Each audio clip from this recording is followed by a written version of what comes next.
Este artículo que les estoy mostrando es uno que, bueno, fue hecho por este autor, que es J. Misley Hill.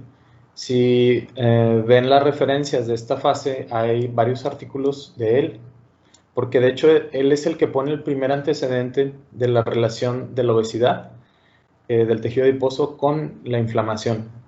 Entonces, por ejemplo, en 1993 él demostró en ratoncitos que esta citocina, que es una citocina proinflamatoria, pues, que caracteriza el sistema inmunológico, también es secretada por el tejido adiposo.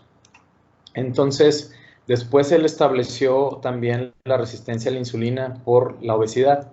Pero bueno, para los que no estén familiarizados con estos ensayos, esta es una expresión de mensajeros, que es decir, que está expresando la célula en particular. Y en estos carriles se pone una muestra de este material de RNA, que son los que se van a traducir a proteínas. Entonces él puso aquí muestras de ratoncitos delgados y de ratoncitos obesos. Entonces lo que quiero que vean es que estos dos carriles corresponden al tejido adiposo, y vean que la presencia del factor de necrosis tumoral no está en el carril del ratoncito delgado, mientras que sí aquí hay una bandita que corresponde a este gen, a este transcrito, perdón, entonces indica la presencia de una citocina. Y bueno, aquí hay otros tejidos en esta parte de aquí que no son inmunológicos, y estos son tejidos inmunológicos. Entonces, estudio, que es bastante sencillo, estamos hablando de 1993, lo que indicó es que esta citocina, que generalmente es producida por componentes del sistema inmunológico, también es producida por el tejido adiposo, pero en situaciones de obesidad. Entonces, este es el antecedente primerito de la relación tejido adiposo-obesidad. Ahora, este mismo autor, en 1994, saca esta publicación.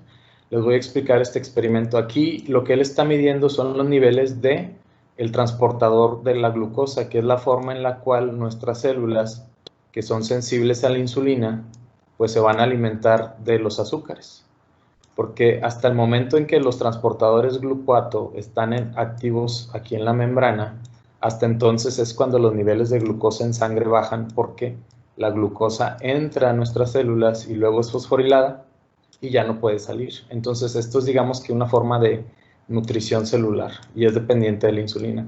Entonces él lo que está midiendo aquí son los niveles de este transportador, y lo que ve es que conforme él incrementa los niveles de esta citocina proinflamatoria, se reducen los niveles del transportador en las membranas de estas células. Entonces, de alguna forma, esta citocina proinflamatoria hace que haya menos transportadores en las membranas de las células.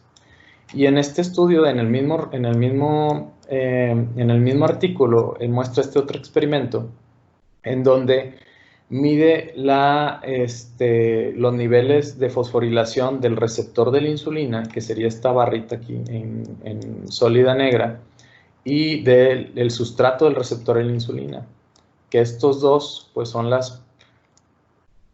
sería el receptor de la insulina y una proteína adaptadora aquí, que es el sustrato para el receptor de la insulina. Él básicamente está midiendo que conforme incrementa los niveles de esta citocina proinflamatoria, la actividad, midiéndolo por fosforilación, va a disminuir. Por ejemplo, del receptor de la citocina, que es esta barrita negrita, va a ir disminuyendo de forma significativa conforme se incrementan las concentraciones.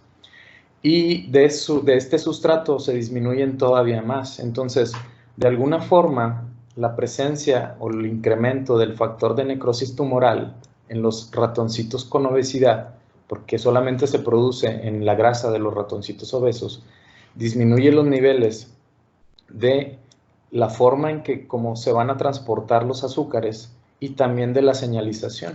Porque para que este transportador llegue aquí a este nivel de la membrana, se necesita la activación de esta vía de señalización. Entonces, este es el primer antecedente de los procesos inflamatorios, y su repercusión en metabolismo. Ahora ya se sabe mucho más.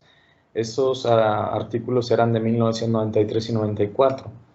Ahora ya sabemos que pues la insulina tiene todos estos procesos, ¿no? Que son el anabolismo, la glucosis, la homeostasis de la glucosa, de los lípidos, de las proteínas, de la mitogénesis, del crecimiento, de la reproducción, de la longevidad como tal. Los azúcares determinan la esperanza de vida de todos los organismos eucarióticos y también de la cognición. Entonces, al activar su receptor, la insulina genera estos procesos. Incrementa la toma de glucosa, la síntesis de glicógeno, detiene la gluconeogénesis, detiene la lipólisis, estimula la lipogénesis, e incrementa la síntesis de proteínas, la expresión genética de DNA, incrementa la captura de aminoácidos. Y bueno, como pueden ver, todos los macronutrientes son regulados por la insulina. Entonces, en estadios de inflamación donde hay incrementos de citocinas proinflamatorias, como lo veíamos la clase pasada, se va a bloquear la vía de señalización de todos los macronutrientes. Sé que ustedes conocen que generalmente esto solamente se asocia con la hiperglucemia, pero no es así. Todos los macronutrientes se ven detenidos en la entrada a nuestras células cuando hay bloqueo de la señal de insulina. Y eso tiene tiene un background evolutivo, lo veremos más adelante. Pero entonces, para explicarles en breve lo que sabemos ahora de la señal de la insulina y los factores de crecimiento similares a la insulina, es que cuando la insulina activa su receptor, bueno, después se van a adaptar estos elementos de respuesta a la insulina y todos ellos son responsables de los procesos metabólicos de la señal de insulina. Entonces, a través de RAC y las sinasas ERK regulan el crecimiento celular, la diferenciación, la síntesis de proteína y básicamente todo lo que tiene que ver con crecer, con reproducirse, con proliferar, ¿sí? Y esto es a través de estas vías de señalización, que son las AKT1 y estos factores de transcripción que los vamos a ver en todos los procesos metabólicos inflamatorios, mTOR, FOXP3, AKT1 y la proteína sinasa. Pero también regulan la toma de glucosa y el uso de la glucosa y bueno, casi todos los macronutrientes. Es como un sensor que le dice a la célula cuando hay actividad que hay alimentos en el ambiente extracelular que debe de tomarlos y que los va a utilizar para el anabolismo. Pero cuando hay señales proinflamatorias, estas citocinas van a activar su señal también, que es vía tirosinsinasas, y a través de las janusquinasas van a inhibir a este sustrato y bloquean de raíz la señal de los macronutrientes. Entonces, tenemos un bloqueo de toda la alimentación a nivel celular cuando hay procesos inflamatorios. Y es una de las cosas más relevantes de esta fase que tienen que entender.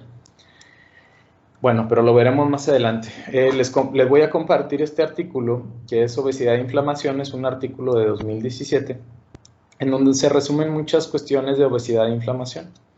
Aquí el autor nos habla de la relación que tiene la obesidad